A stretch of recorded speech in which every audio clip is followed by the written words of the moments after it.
আর এই মুহূর্তে যে খবর দিকে নজর রাখবো, জল বাড়ছে দামোদরের, প্লাবিত সোনামুখীর একাধিক গ্রাম। যুদ্ধকালীন তৎপরতায় চলছে বাঁধ মেরামতির কাজ। জল ছাড়ার পরিমাণ বাড়াচ্ছে মাইথন এবং পাঞ্চেত ব্যারেজ।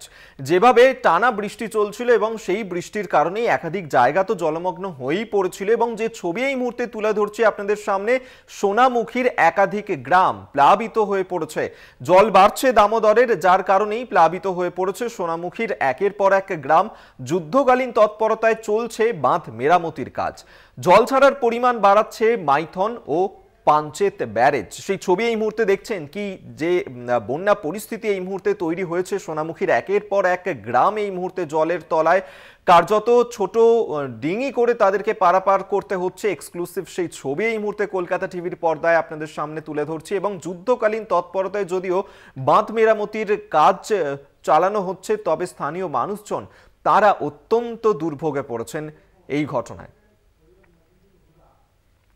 সৈয়দ মফিজুল হুদা আমাদের সঙ্গে এই মুহূর্তে টেলিফোনে রয়েছেন, আরো বিস্তারিত জানবো। সৈয়দ মফিজুল, যে ছবি আমরা দেখতে পাচ্ছি যে সোনামুখীর একাধিক গ্রাম এই মুহূর্তে প্লাবিত অবস্থায় রয়েছে, দুর্ভোগে পড়তে হয়েছে মানুষজনকে, এখনো পর্যন্ত প্রশাসনের তরফ থেকে কোনো ব্যবস্থা নেওয়া হয়েছে? কি পরিস্থিতি সেখানকার?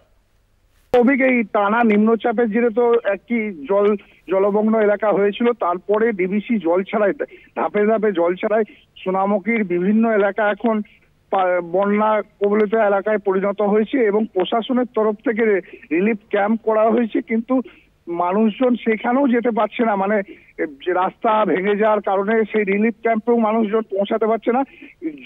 বাড়ির মধ্যে হাঁটুর ওপর জল, এবং পশুদেরকে নিয়ে খুব সমস্যায় আছে মানুষজন, এবং সে চাষযোগ্য জমি, সবজি এবং ধান সমস্তটাই জলের তলায় আছে। মফিজুল, এখনো পর্যন্ত স্থানীয় মানুষজন তাদেরকে কি অন্যত্র সরিয়ে নিয়ে যাওয়া হয়েছে? প্রশাসনের তরফ থেকে এখনো পর্যন্ত এই পরিস্থিতিকে মোকাবিলা করার জন্য কি কি ব্যবস্থা নেওয়া হয়েছে? প্রশাসনের তরফ থেকে নৌকা এবং প্রশাসনের তরফ থেকে রিলিফ ক্যাম্প স্কুলে স্কুলে করা হয়েছে। গতকাল থেকেই অনেক মানুষকে সেই ক্যাম্পে নিয়ে যাওয়া হচ্ছে। এখনো পর্যন্ত মানুষজনকে ওই ক্যাম্পে নিয়ে যাওয়ার জন্য জোর কদমে প্রস্তুতি চালাচ্ছে প্রশাসন, যাতে ওই এলাকার সমস্ত মানুষকে একদম রিলিফ ক্যাম্পে পৌঁছানো যায়।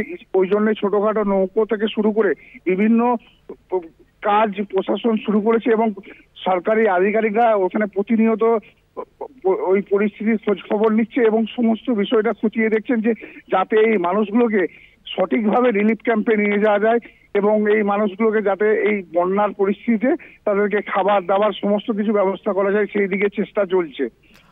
নজর থাকবে আমাদের। আপাতত ধন্যবাদ তোমায়। সৈয়দ মফিজুল হুদা আমাদের সঙ্গে টেলিফোনে ছিলেন প্রতিনিধি।